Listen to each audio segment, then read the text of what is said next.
Hello, guys, beautiful people. Welcome to another episode of Coco in the Sun podcast. I am your host, Malika Critchlow.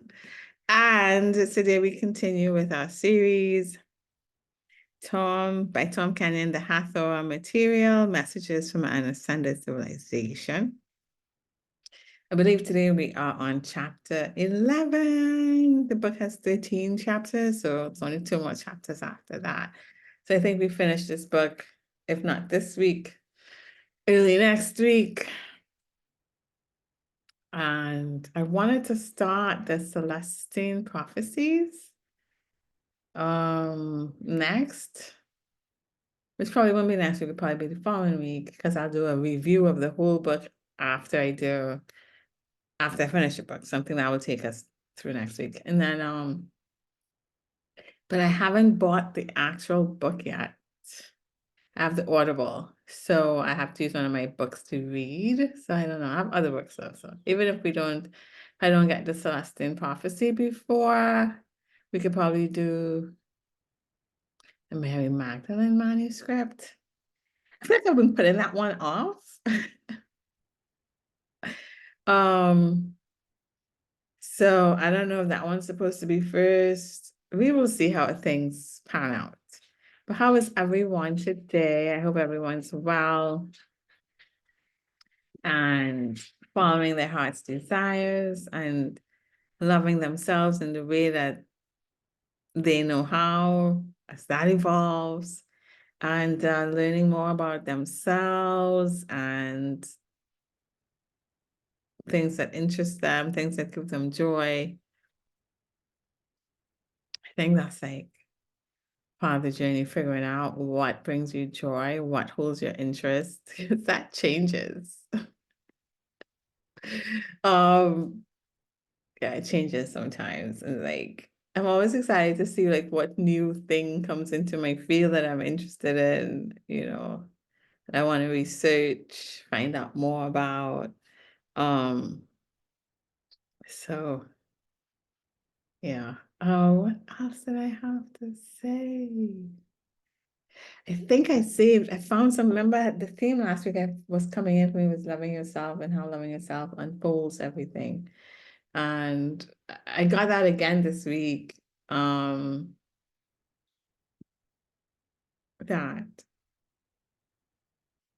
it really is the core of the whole thing, loving yourself and knowing that you're loved. The thing about unconditional love is I still didn't fully understand it, right? I just came from the park. Well, I took the dog for a walk at this place called Daring, close to where I live. And it's like a little walking, I say we're past like a road, but it's blocked off from like cars. Anyways, I found a sapodilla there. I don't know if anybody knows what a sapodilla is, but it's a fruit from Trinidad. We call it sapodilla in Trinidad. I don't know what they call it here. So I know I have never noticed there's like a sapodilla tree. Sapodilla is my favorite fruit.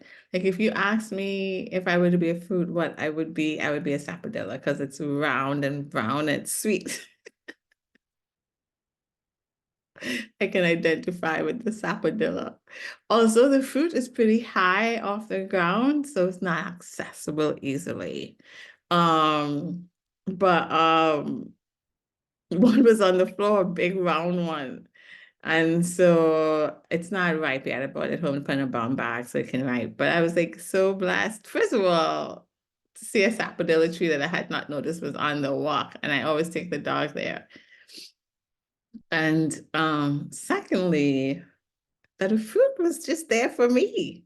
Anyway, as I was driving back and I was parking the car in the driveway, I was like, wait, unconditional love means that the universe loves me and takes care of me regardless of if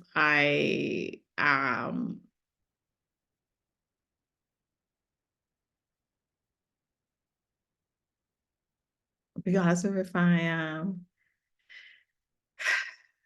don't know what to say. I don't want to say bad. Good, right? Regardless of if I the best self, it still takes care of me. So I tell you this. This is what I just got this. And it's kind of weird because we always talk about unconditional love and how to unconditionally love yourself and love other people and other beings. And to think that the universe or God or I know Jesus loves unconditionally, right? Because I felt it, the energy of it. But I just realized because you think good things come to you if you're good, if you behave good, if you do good things for other people, then good things come to you. But I think even if you aren't, I think you're still taken care of if you believe and know that you are, right? So like if you we kind of block, I think, being taken care of because we don't believe it. And it responds to what you hold true for yourself. That's what will manifest in your world, right? So if you've done things that were not of love and you don't think you deserve love and you don't think so the universe can't possibly love you, you'll have those filters up because that's the perspective that you are taking. Um, so internally, so that's what will manifest externally. But say, I don't want to say like you do something horrible, right? But like, say you were not your most loving self today, something occurred, and you think, oh my God, all this progress I've made and all these synchronicities and abundance that's coming in for me will stop because I'm not being good, then it will stop because that's what you think. But if you don't think that way, if you feel like, okay, I wasn't 100% today, but the universe still loves me and I'm still blessed and good things still come my way. And it still shows up, then you know you're loved no matter what. And you kind of, I think, because I just discovered this, so I have to see how it works. I think that makes you feel so loved and so well taken care of that you don't need to, then you don't come out of alignment too much of not being your best self or your truest self because you feel so secure and safe. There's nothing to kind of rattle you. I don't know. I think so. Anyway, I just got that as I was parking the car. I was like, yo, I think the universe still loves me.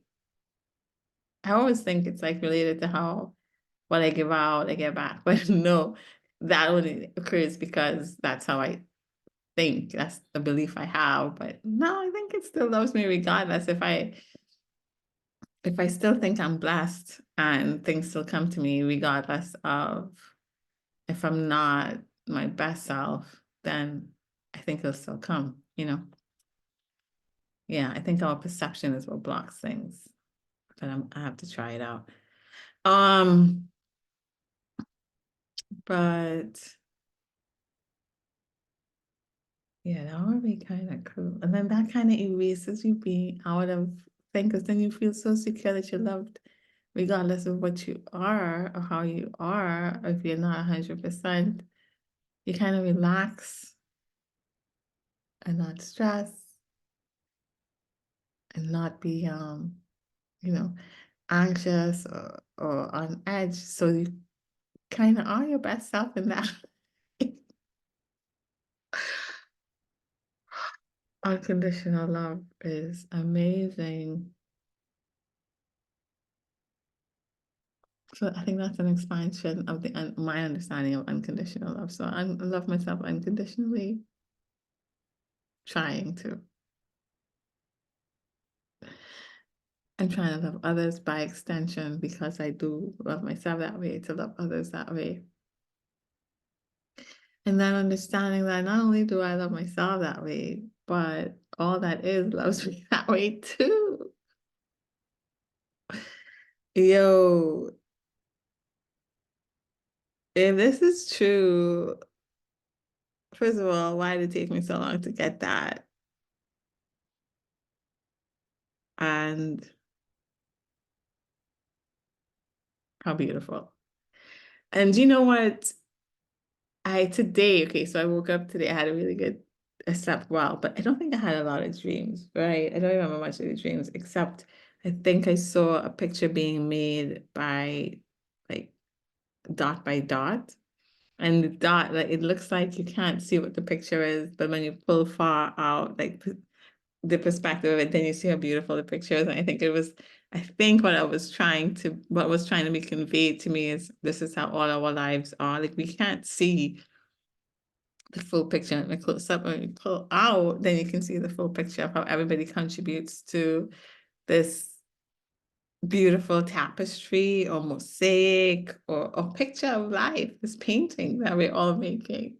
We're all like a dot, but we can't. But the dot is important because without the dot, without your little color, something's missing. The picture isn't complete, you know. Anyway, so that was the dream. That's the most I had last night, I think. I can't remember anything else, but sometimes I do remember my dreams, and then later on something will happen, and I'll remember, oh, I did have that. Oh, I did get an understanding. But anyway, that's all I got last night. So I was like, well, that's fine. If there wasn't much information, that is a lot of information, but I was like, you know what? That's fine. I just be in the flow today and enjoy the day. So today I got up, had my coffee. The dog gets this normal morning walk, right? And then after that, I was like, well, what do I want to do with my day? The only thing I could think of was to take the dog to Daring. That's all I wanted to do. So I was like, okay, if I take the dog to Daring, then the next thing that I want to do will come. That's how it is when I'm in the flow, right? I don't see what the next step is until I complete the thing that I want to do. Then the next thing I want to do will come in. So I said, let me just take the dog. But for some reason, I still feel like I should know what I want to do with my whole day, right? Which is weird. But I'm kind of getting back to that. Okay, just do what you want to do now. And then the next thing you want to do will come. And then the next thing you want, and that's kind of like living in the flow, I think. I think I know. I know.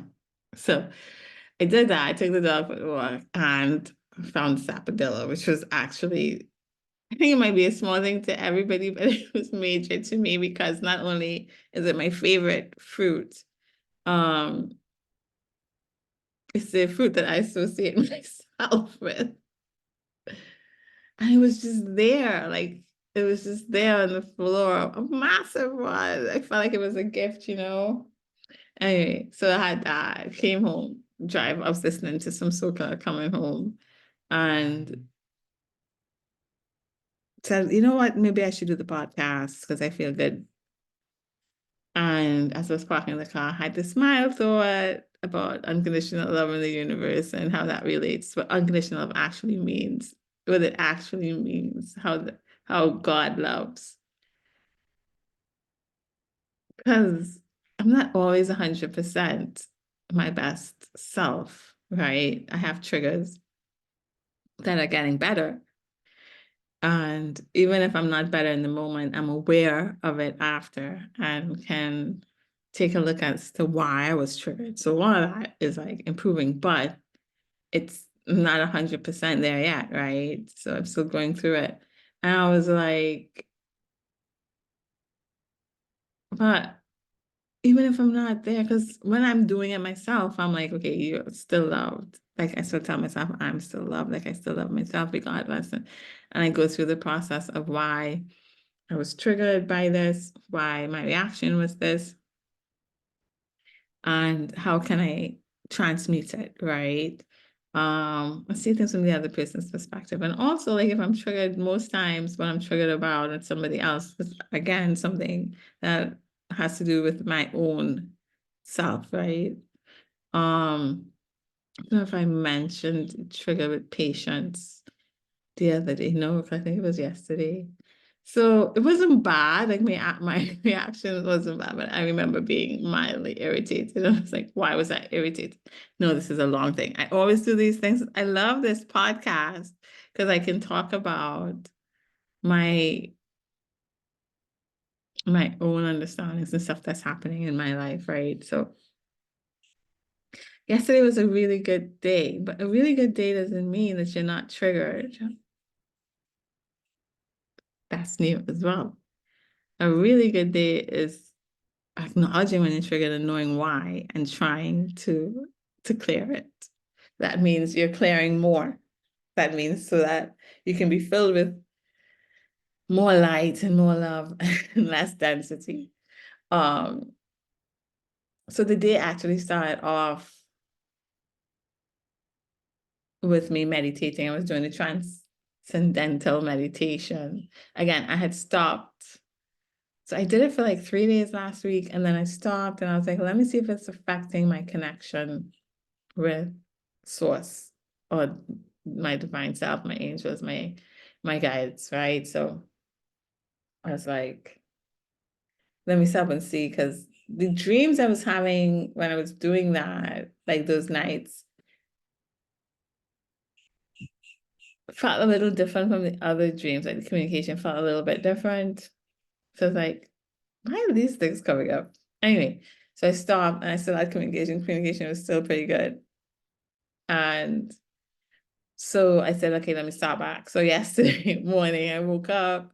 I was like, okay, I'm gonna do the meditation. In the middle of meditation, I got a phone call and I took the phone call. I actually answered it, which I probably shouldn't have, but I had a timer on my phone, and so the phone um alerted me because I had the timer. If I didn't have the phone near me, I wasn't doing a timer on the phone, I wouldn't have known. Anyway, I answered the phone. It ended up being a solution um for now for my situation. And the conversation though that I had with one of the people I was talking with slightly triggering for me, right? Because I feel like some people are just unaware of what they're saying. And on an intellectual level, I tend to get irritated with people that lack emotional intelligence, or at least that I think lack in emotional intelligence, right? So I was mildly irritated with the first person I spoke to the second person, and got resolved. And the second person was emotionally intelligent and helped solve my problem, which I didn't even, when I took the call, had no idea that it would be solved. Just want to say as well here that because I'm still in the process, I don't want to talk too much, but I'm noting everything so that when I come out of this process, that I can say all the things that I went through, all the aspects of myself, all the things about myself that I learned. So that's why I don't want to go too much in depth, but um, it solved my problem for now, which loosened things up, right? So that was one thing. Then I had to go to the pharmacy, and the lady at the pharmacy just could not find my name. And it's because she couldn't understand what I was saying. It's because English isn't her first language. And I wasn't mad, but because she kept asking me to spell my name over and she still couldn't find it. And then finally she wrote it down and she had one of the letters wrong. I could understand why. And she's really sweet and I was patient, but inside I was like mildly irritated. So still had like mild, everything was mild. It wasn't too bad, but I have to be honest about myself, right? So we went to the grocery store, came home, and then sat, like looked at it and be like, why are we irritated with these things? They were not things that you should be irritated. So then I checked myself. Then I was like, yeah, well, you are irritated. So you shouldn't say you shouldn't be irritated. But why? Let's look at why. What did that lead to? An understanding of not having patience with myself, therefore not having patience with others, understanding of feeling deficient and not being understood. All of that came out of that irritation that I understood. And so being more patient with myself and changing that whole narrative about being deficient because I'm not understood, or people, you know, have their own stuff, like that's not related to me. And we're changing that storyline and being less frustrated with myself and more patient with myself. And you know, allowing for what occurred within me to notify me what was going on. Nothing's wrong with that. It was good that it came up, that I knew. So I can be more aware of the stories I tell myself, and in what ways I don't love myself, so that I can be that to myself and then be that to others, right? So that came up yesterday. But so it was good. It wasn't a bad day, right? It was a good day. I had mild triggers. I understood where they came from, what stories I was telling myself, how to be more love to myself so I can be more love to others. I got a solution to an issue I was having just in time. So that's what I want to say, like, solutions come just in time. I didn't have to go searching for it. It came to me. So I learned that as well, right? It comes when it's needed. It doesn't come a moment before. So it'll be right up, right up to the last moment. It can come. And that, so I felt for the whole day very safe, very secure, very loved. Not to worry, not to stress, that everything you need comes just when you need it. And also paying attention to my thoughts, and whenever something contradictory to me being loved comes in, I said, you know, stuff don't work out, or as soon as I start thinking out, I override it, but things do work out. I am loved. Everything I want comes to me. All good abundance comes to me. Comes to me in all different ways, always, consistently. It never ends. It's everlasting. It's overflow, so much so that I can share with others more than I need. Like, you know, and then I start saying the stuff that I want, right? Like, to come in. And because I saw this another, I wish I could share it on here. I saw this YouTube video that it's called, I think his name is Joseph Brenner. He wrote a book like in the 1930s.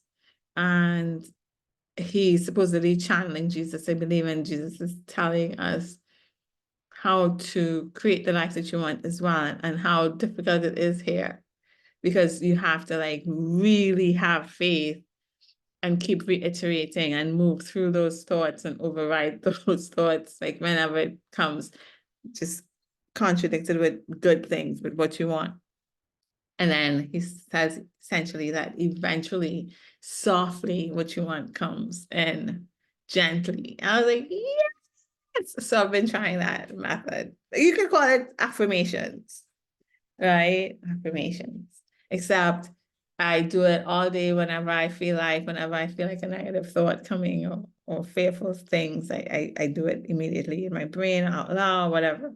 So anyways, I don't know what I was saying, how I reached here. Anyway, all that to say that it works out. And I'm curious to see where this leads, or where it continues to go, and feel very free today. And like anything's possible. And that, right. And then so all that happened yesterday. I got all those understandings, and then I was like, I only had that dream last night, but nothing else. Sometimes I have like 3 or 4 things coming on a dream. And I especially love the dreams or the days where I am shown love in an expanded way, love that I never felt like before, but they allow me to feel it. And it's so beautiful. Like, it's so, love is it, y'all. I think that's where we're heading. Anyway, so I didn't have any like love understandings last night, but I had that dot thing coming. So I was like, okay, so today maybe the understandings come throughout my day while I'm in flow, right? Because it could come that way too. And so that's why I was trying to just do what I want to do as the day goes. And so that came on the way back.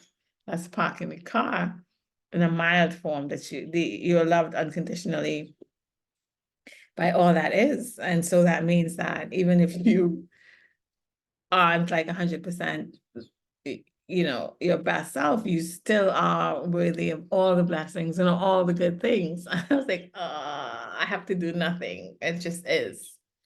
I'm just loved just for being. And that's really, really, really beautiful.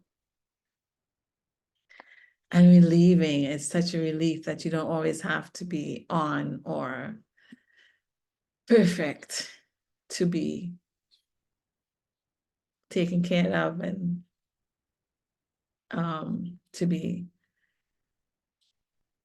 deserving of abundance, good abundance, and or to be deserving of all the things that you want for your life, or to be deserving of the life that you want. You just have to be. You don't have to worry about being perfect. So yeah, that came in. I think it'll be anchored over the next few days, right? That it just came in, the understanding just came in for me. Like the understanding of all, like I understand it in all aspects of my being. Like I feel it feels so good to know that.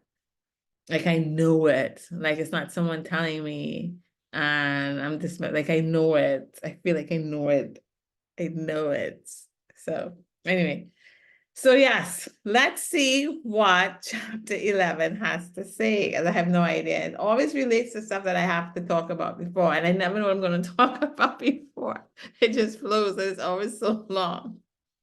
I'm sorry. I went around in circles, but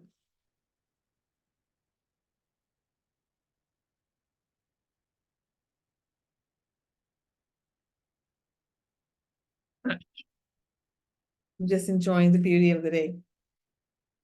Chapter 11, Changing Destiny. Hold on, guys. I need to get a napkin. I always feel bad when I move when the dog moves because he moves every time I move. Like, he can get up. And I want to tell him, like, you don't have to get up, but he doesn't understand. He still gets up. So I just got a napkin. He got up with me to go get a napkin. I know I'll come back to sit down. He's so frustrated. Anyway, chapter 11, Changing Destiny.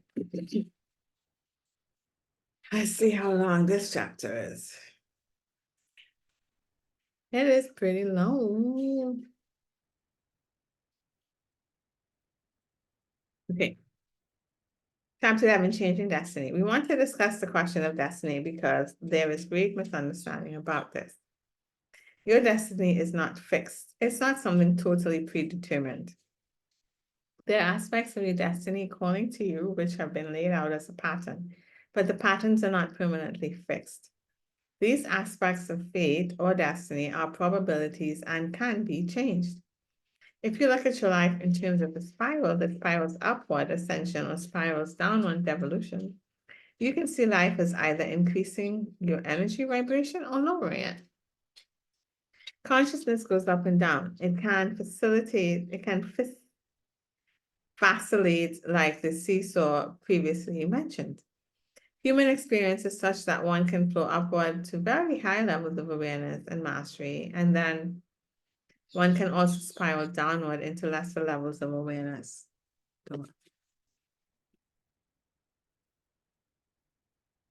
The question of your destiny and the changing of it depends on your awareness, choice, and vibration. You must have enough awareness to realize that you have a choice. If you practice the methods we have given in this book, you will find your awareness being elevated. So you realize quite fervently that you do have choices in all things. Once you have elevated your awareness to the realization that you're not merely a pawn or a victim in life, and that you have options, the future is made free, open, and malleable to change. This shifted perception is the key to changing your so-called destiny. When you can accept that the outward patterns unfolding in your life are the expression of previous patterns held in consciousness, freedom is at hand. These patterns are the fruition of beliefs planted by you, your parents and family, your teachers, your peers, and many others in your society. While some of these beliefs seem locked into place, they can be changed, and only you can change these beliefs held inside yourself. There is a tendency for humans to look at difficult situations and feel sorry for themselves because the situations are not going the way they would wish. This is a lost opportunity from our perspective, because if something is not going the way you want and you experience a strong emotional reaction, then the power of that dissatisfaction can be used constructively. What can be done is to become fully and consciously aware of the incidents and events that are actually occurring. Notice the emotional response in yourself to them, and remember that you have a choice in the matter. While you may or may not be able to change the external situation, you definitely can change your internal reaction to it. By changing your internal reaction to it, you create the pivotal point upon which your destiny will continue to unfold and change. Let us give a specific example for one of thousands that could be drawn from your daily life. Let's say, hypothetically, that you have begun a relationship with someone that you care very much about, but the person is not reciprocating. In fact, they are rejecting you and do not want to be with you, even though you want to be with them. This is a source of pain because the attachment and the importance that you place upon being with them creates pain when you cannot have their company. So this sets up a resonance of feeling rejected, being inferior, frustrated, and the list goes on. However, in that moment, when you recognize that they are avoiding you, if instead of blaming them or blaming yourself, you simply rest in the awareness and the fullness of the experience, the pain is alleviated. Becoming aware of their withdrawal from you, aware of your emotional responses, aware of the truth that you have choices in the matter, allows you to choose to experience this situation in a different way, in many different ways. The way you choose to experience an event will determine how destiny unfolds from that event forward. Indeed, reactions within yourself become an expression of internal mechanisms brought into outer manifestation. The seeds of your future are being planted by you in every moment, in every reaction, with or without awareness. It is simply that with awareness, you can have some positive effect on the outcome and positively affect destiny. Then, in our example, this hypothetical person who has rejected you and your reactions to this rejection are two different things. You have a wide range of choices as to how you will experience it. However, we note in humans that there is a tendency to experience new events based on past experiences. You might, for instance, have a pattern of expecting rejection, feeling frustrated, blaming, and the like. The pattern will then tend to recreate your negative thoughts and emotional reactions ad nauseum. Fortunately, there is another way. As we said, there are many ways to experience any event or experience in your life. What we suggest you seriously consider as a response is what we call the highest expression of choice. By the highest expression of choice, we mean identifying that internal alignment or attitude within yourself that allows you the greatest level of awareness, the greatest level of choice, and the highest level of vibratory resonance with your unfolding destiny. The highest choice has to do with what you would call, in your language, the use of compassion. It is to understand that no matter what happens to you, you can still hold the attitude of compassion, which has the resonance of acceptance of the other person's or the other group of people's response, and an acceptance of your own response. In compassion, you are coming from an understanding that all are evolving at the best of their capabilities at any given moment. It is the understanding that people make what appears to be the best choices for them, or they make what appears to be very bad choices for themselves. Nonetheless, the choice making is their free will, just as you have your free will. So in those moments of your frustration, sadness, anger, blame, or whatever arises within you, the attitude of compassion allows you to shift those emotional responses inside yourself to an attitude of acceptance. Then a quite remarkable thing happens. As you hold your own negative emotional responses to whatever is occurring in your life with a healthy acceptance, you will begin to shift and dissipate this energy. The clarity of awareness will return to you as you remember that you have choices. By holding yourself and others in compassion, you then raise your own vibratory field, which is the next key to the changing of destiny. Compassion is a doorway by which one can reach and move into these elevated states of vibratory resonance, and from which one's destiny is altered in a most profound and beautiful way. Again, the key to all of it occurs in every instant of your life, from moment to moment, from interaction to interaction. Every moment is a choice of how you will respond to what is happening outside yourself or inside yourself.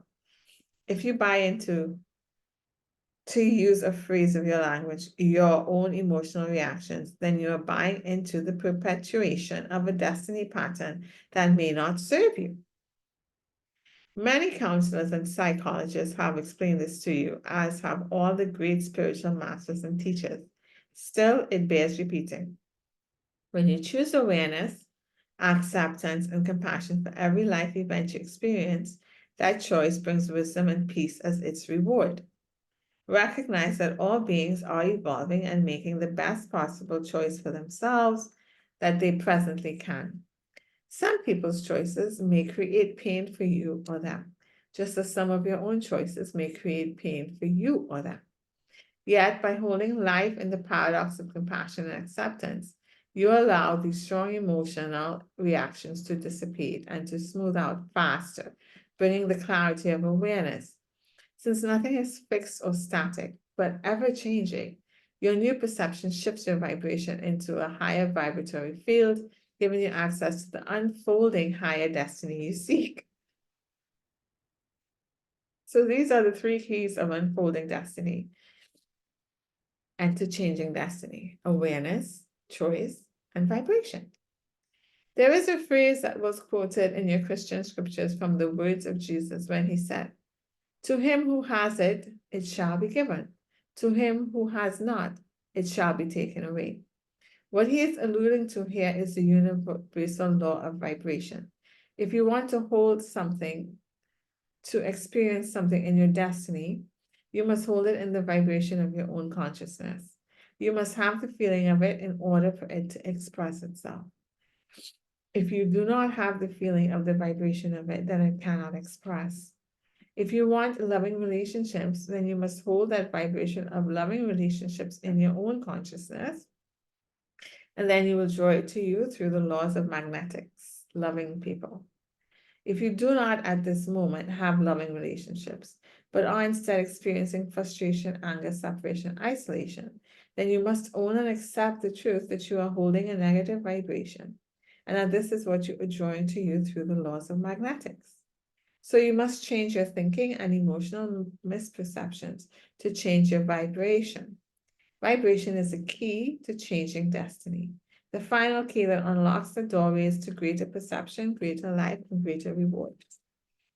The power is in your hands, and as we said, there are three aspects of higher consciousness to learn. You must retain the awareness that choice is possible in every circumstance. Indeed, there are certain states of consciousness in which one is not aware of choice, but simply feels choiceless, even hopeless.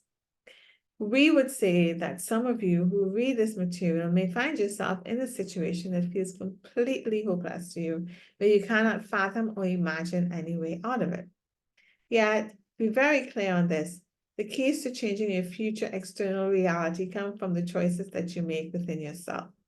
No matter how desperate a situation is, you can change your internal orientation and plant the seeds of a new destiny pattern, which will unfold as surely as the sun will rise.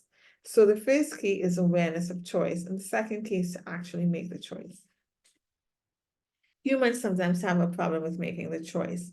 We observe many who would rather mope around and be lost in negativity, blaming others or themselves or their past for what is happening to them, rather than making the choice to get out of it. This is simply the expression of a physical law called entropy, which expresses through your personal energy as lethargy, the reluctance to move.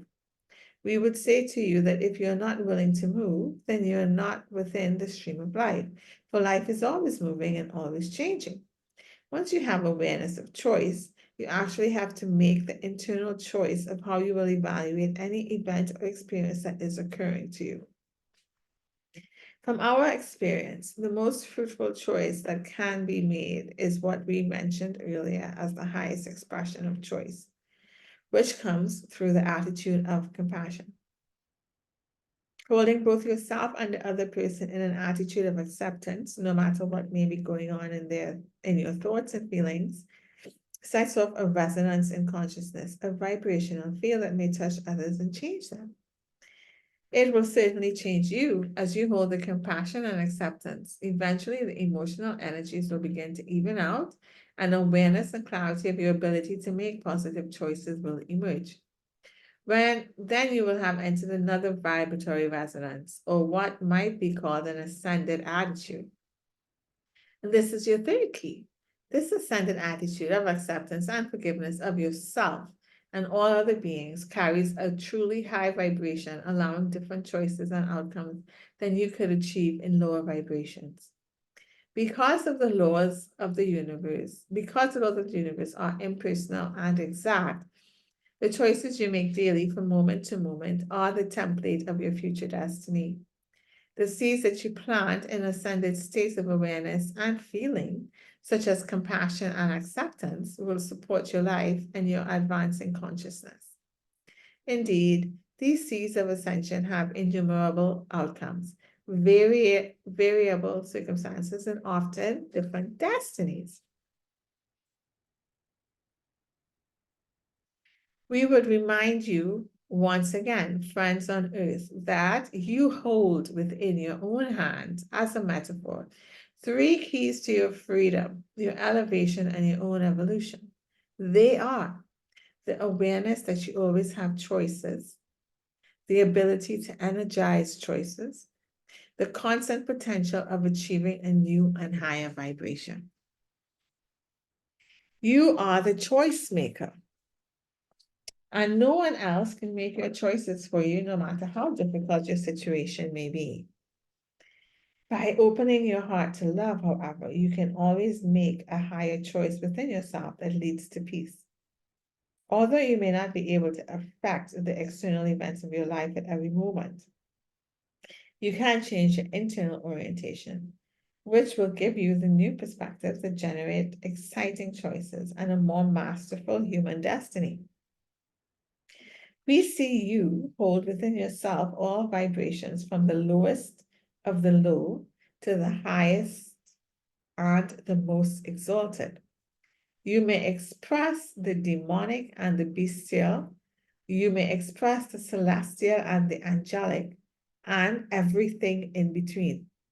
This is your nature. Spiritual mastery is the awareness and understanding that your choices determine what will unfold for you. And now we pause to ask your questions on this material, Virginia. Virginia, we have many discussions on this planet about the degree of control we humans have over our lives, particularly over external events and what we call our own personal destiny. In this chapter, you have stated your destiny is not fixed. So this raises the question of karma. Is there karma? If so, what is it? Let's begin with that. The Hathors. When we said that your destiny is not fixed, what we meant is the course of one's life is determined in some regard in terms of direction. However, you can change that by changing your emotional thought and feeling pattern. There is karma. Karma is simply expressing the result of actions that are done in the universe. All actions have reactions or consequences, and so everything that one does has an effect. Karmic results and effects will be very positive when they are the fruits of compassionate and loving acts. Or they can be quite the opposite. Karma is simply experiencing the effects of one's thoughts and actions, then with their positive or negative results. Happily, if one brings into this lifetime a negative karmic debt that needs to be transmuted, needs to be addressed, it can be dealt with externally in terms of events and things that might happen out of the blue. Or it can be dealt with energetically at the subtle realm and simply be transmuted. This is what alchemy and yoga are about. It's the transmutation, the changing, the clearing of the negative karma energetically in the subtle realms that we especially encourage. When you don't have to work it out in your external affairs. So there is karma. No one is freed from the consequences of their actions. All must be aware of and meet the consequences of what they do in this lifetime or others. The destiny, however, that unfolds before anyone, their future, is the result of the seeds that are planted right now in this moment. What a person chooses to feel and what a person chooses to experience in terms of one's reaction to the events of one's life carries responsibility. Simply put, what a person chooses to do in terms of their actions are seeds that will, according to the impersonal law of the universe, unfold into karmic consequences in the future. So that one is literally shaping one's future destiny in this very moment. It is not that destiny is something that passively awaits for you. Rather, it is created by you in every moment of your life, in every moment you make choices. Virginia, thank you. In the same way that we ponder your personal karma, our destinies, and so forth, we ponder the destiny of nations. Let's take the United States particularly. What do you see in the probabilities for the United States today, and perhaps in its relationships to other nations around the world? Hathor. The karmic repercussions of civilizations operate on the same law as it does for individuals.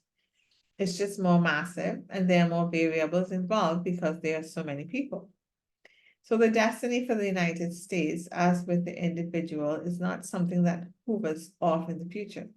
It is something that citizens are continually creating and shaping in every moment by the decisions that are made as a culture, as a society. There are threads that run through the current culture, which are the fruition of past actions of the country. Although the United States was formed with a vision of very high purpose, very high integrity, and a view of freedom for all, for the individual that has radiated and uplifted the world to a great extent, it has also brought with it many negativities. These are the negativities of greed, violence, and the dominion and the domination and oppression of cultures and of world situations. Earth history indicates that a culture or civilization cannot hold that position indefinitely. One of the things occurring today as a disturbance in the culture, even the breakdown of society, is partly the result of the higher vibratory increases taking place. But it is also a result of the karmic seeds or debts being repaid by present generations for the negative karmic choices of the past. Decisions and actions made as a culture, as a society, since the conception of this country through its various periods of violence and oppression of other people must be balanced. Because those negativities must be balanced, healed, and a more loving attitude acquired, a very complex phenomenon is going on. The United States is paying its karmic debts, as all societies are, but the destiny of this particular country remains to be seen because it will be based on the choices its citizens make day by day. You are creating a legacy for your children and the children of those children and so forth, who will deal with the consequences of choices taken now.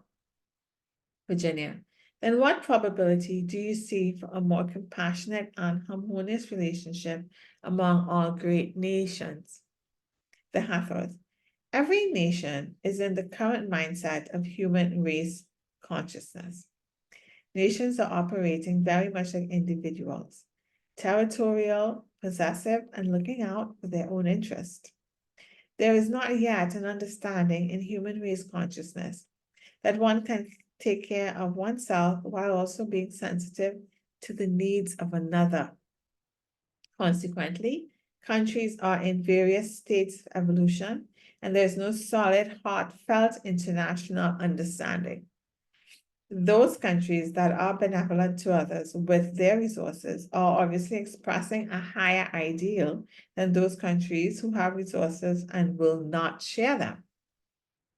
There is a volatile state of affairs within the former Soviet Union presently because no equilibrium has been established.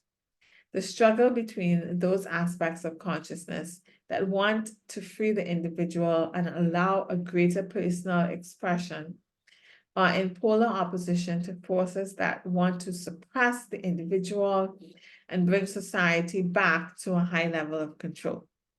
A similar situation may develop in China.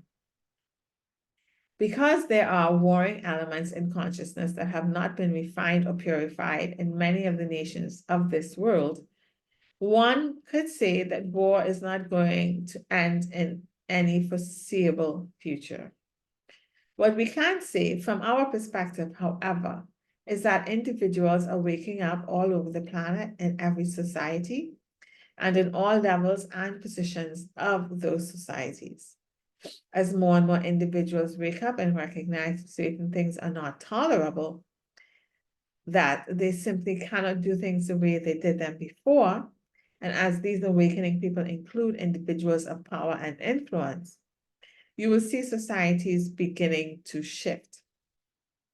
It is starting, but right now, it is figuratively a tug of war between many of the forces and factions at all levels of society throughout the entire world.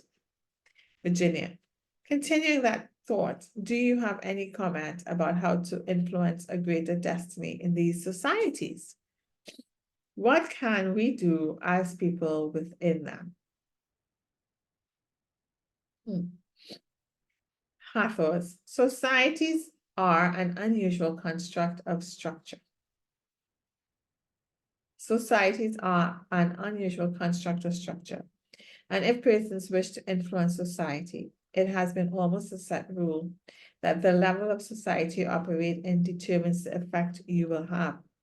So those who have influence are in levels of power and decision-making have had a greater impact on the machinery of society and institutions. Individuals who have vision and personal power, who are not part of the structure or the mechanism of the institutions, however, can still have a tremendous impact through the virtue of their vision and their power. As they become highly visible, a social mission develops, and that is what is required. For the average person who feels like they are unable to affect a change because they're not at the level of decision making, we would say that they are in a place of power if they truly understand their nature in the realm of consciousness, vibration, and resonance. As a person holds a certain frequency of vibration, an emotional tone or emotional signature of peace or love and caring for those around them, it will set up a vibratory field that is contagious. Then others who are waking up will also begin to do the same thing. And when you have enough individuals holding a vibration, whether it be fear or whether it be love, then you have a powerful effect on that society. And so it comes down to the fact, although it seems paradoxical, that the individual holds the key to how to change society just by positive relationships with self and others. Virginia. In the same way, there are personal and national karmic patterns. Could you comment on destinies in our solar systems and with places beyond our solar system? What karmas are we working out there, and how we are doing with all of that? The Hathors.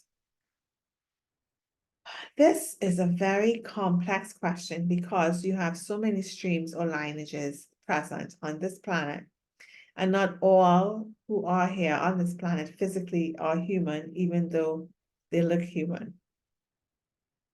This is an odd thing to consider. In terms of the karmic laws of the universe, which are impersonal, all civilizations, whether galactic or terrestrial, have to work out their karma. So there are multiple levels of karma being worked out throughout the solar system, galaxy, and universe. It is so complex that we almost would not wish to comment on it because it would take up too much time and would not serve the individual. However, we can say that what is happening on this planet at this time is absolutely unique in intergalactic history. It has never occurred before exactly like it is occurring here and now. Consequently, as that planet goes up in frequency, and all beings on it also go through that higher portal, karmic debts are being paid at a very rapid pace. The observers from other realms are therefore looking at this situation with interest to see how fast karma is being balanced and how gentle or how violent that balancing is. It is of extreme interest to the observers who realize that the law of karma is a set impersonal law of the universe, where a hotbed of activity is occurring on many. I'm sorry, I missed the line there. Is set impersonal law of the universe. The law of karma is a set impersonal law of the universe. And we're better to learn its pattern than here on Earth, where a hotbed of activity is occurring on many levels with the rapid paying and redeeming of karma. As karma is cleared, destiny can change, and so, in that regard, Earth is a focal point of intense karmic activity at the moment. Karma, Virginia. Since you've discussed humanity's shift into higher consciousness, could you comment on whether, as Earth's consciousness shifts into higher frequency, the planet will remain in the same physical location in the solar system? Or, as some people have indicated, is there to be a movement out of its present physical location? The Hathors. No one knows for sure what is going to happen. That is why there's so much observation taking place. There are theories from our scientists, of course, and from scientists in other cultures and civilizations who have actually met and talked about this extensively. Two theories about this are predominant at the moment.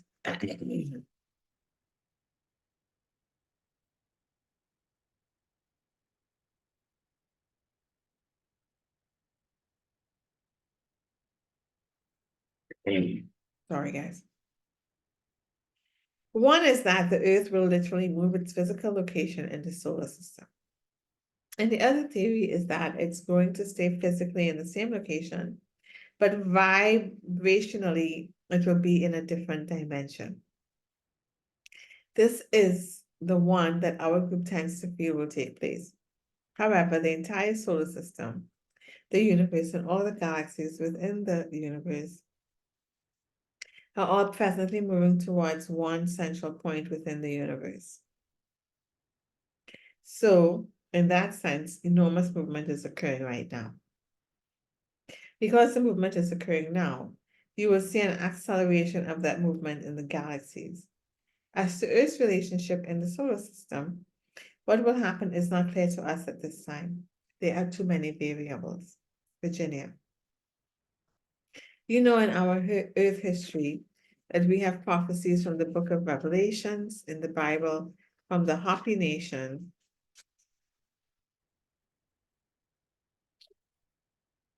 and from many other historical resources and living individuals that speak of certain destiny factors that will play out. Can you comment on the term prophecy and whether it has had value and is presently having value here on the planet?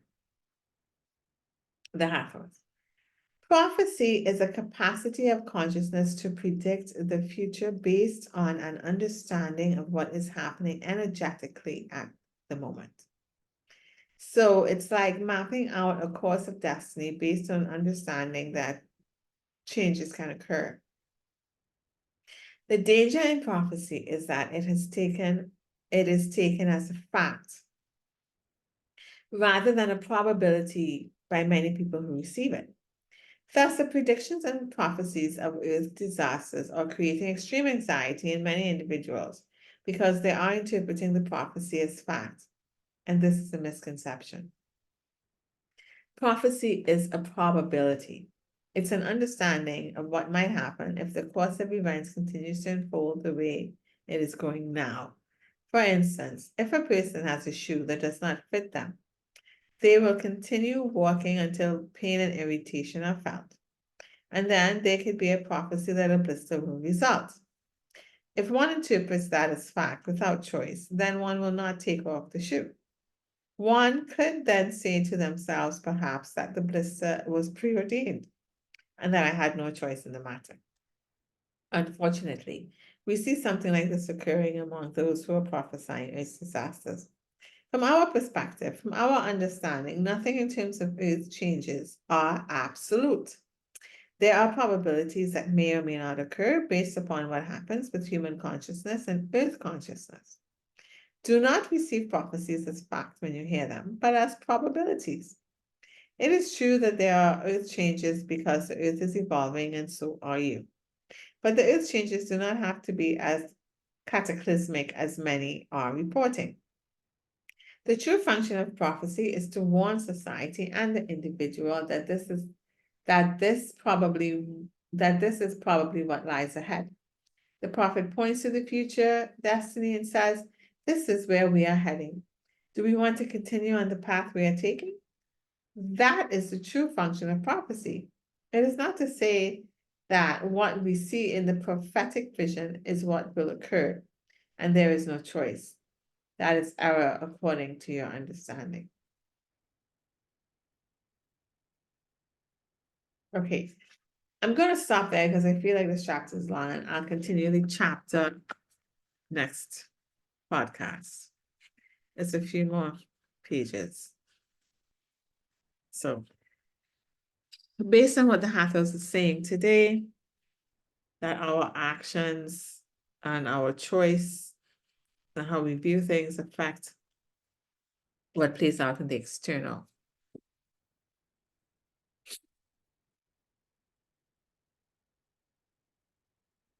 And that sometimes we have karmic debt.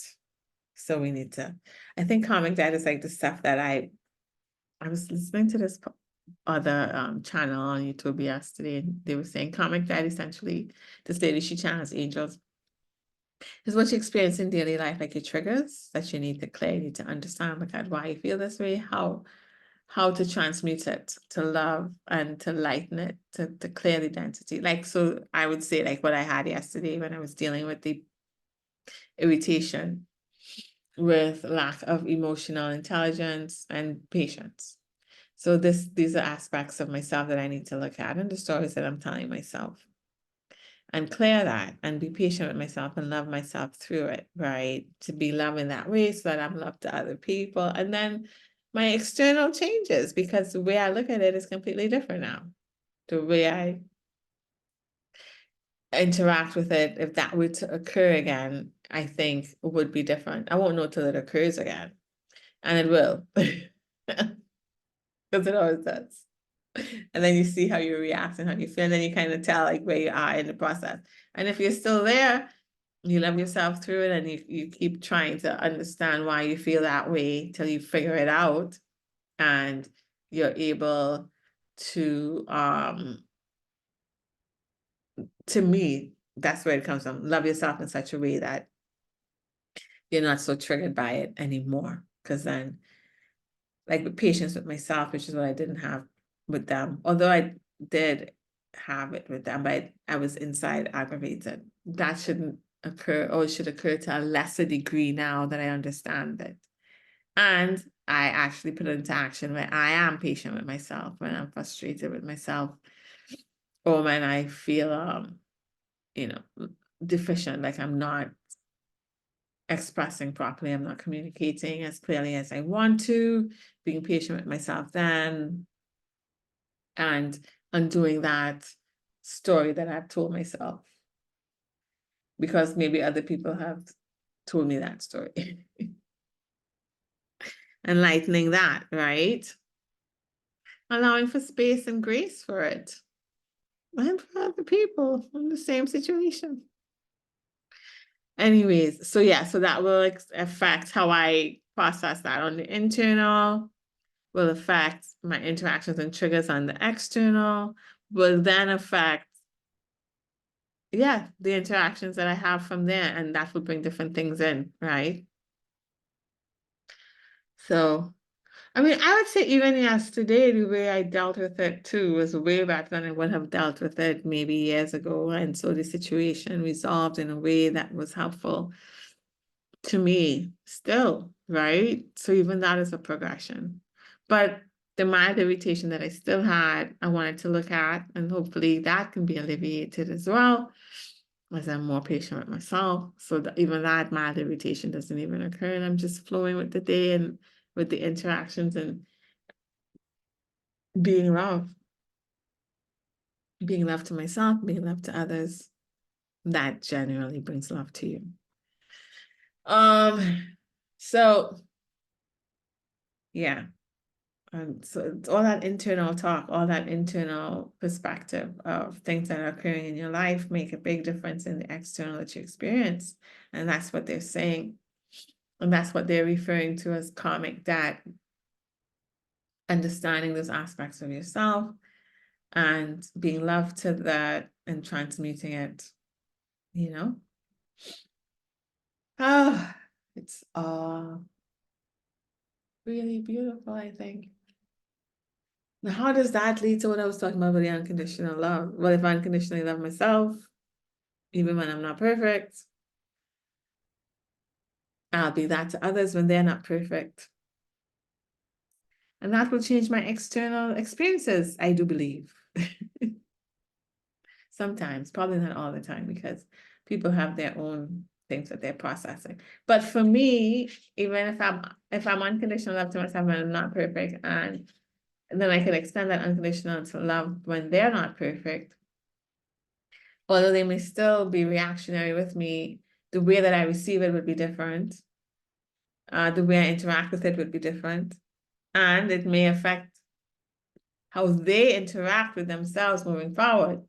Maybe I won't see it then, but it may have an effect on them as they deal with their own selves, right? When that make them look at themselves in a different way. Who knows? You don't really know.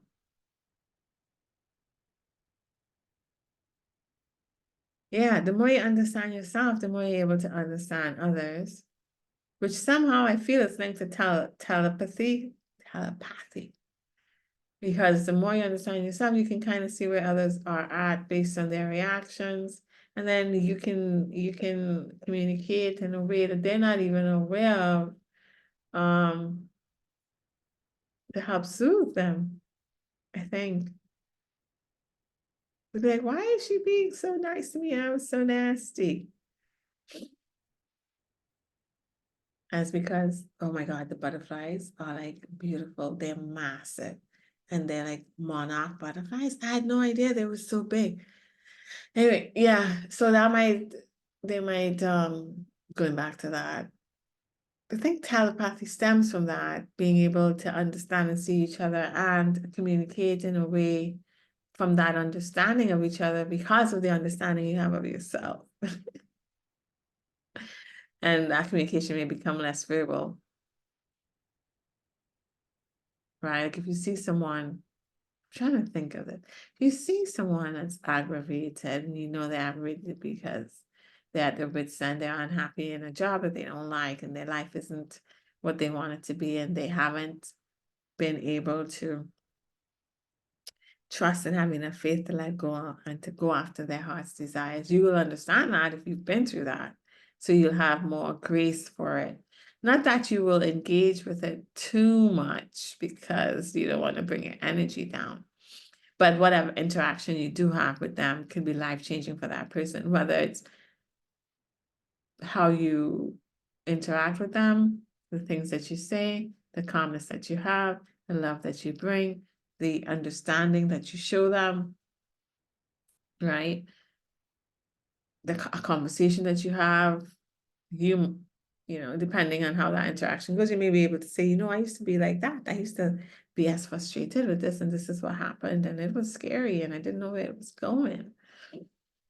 And you're not going to know because everybody's story is different. Everybody has a different want for their life and a different degree of faith, and everybody moves through that faith and developing that faith at their own pace. So my story may not be, your life may not exactly turn out the way it may not happen as mine did based on your own evolution. But this is what I did, and this is how it worked out. I don't know if you want to take a look at it. So you never know. I don't know. Anyway, guys, so we will continue with chapter 11 in the next podcast because I wasn't able to finish it because I talked too much this podcast. But I hope that it made some sense. Sometimes I have these things in my head. I don't know if I'm expressing it clearly, you know. So I feel like being unconditionally loved by yourself and by creation, God, the all, the angels, the guides, whatever you want to call it, that it allows for even for you to relax and be less of what's not your true self, if that makes sense.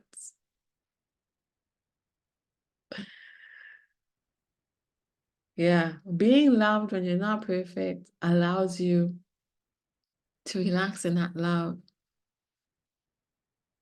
and actually be your best self because you don't feel threatened or you don't feel like resources are limited. You feel like everything's working out for you, so you're less stressed when stuff doesn't, because you know some way it's working out for my best. And then you're just less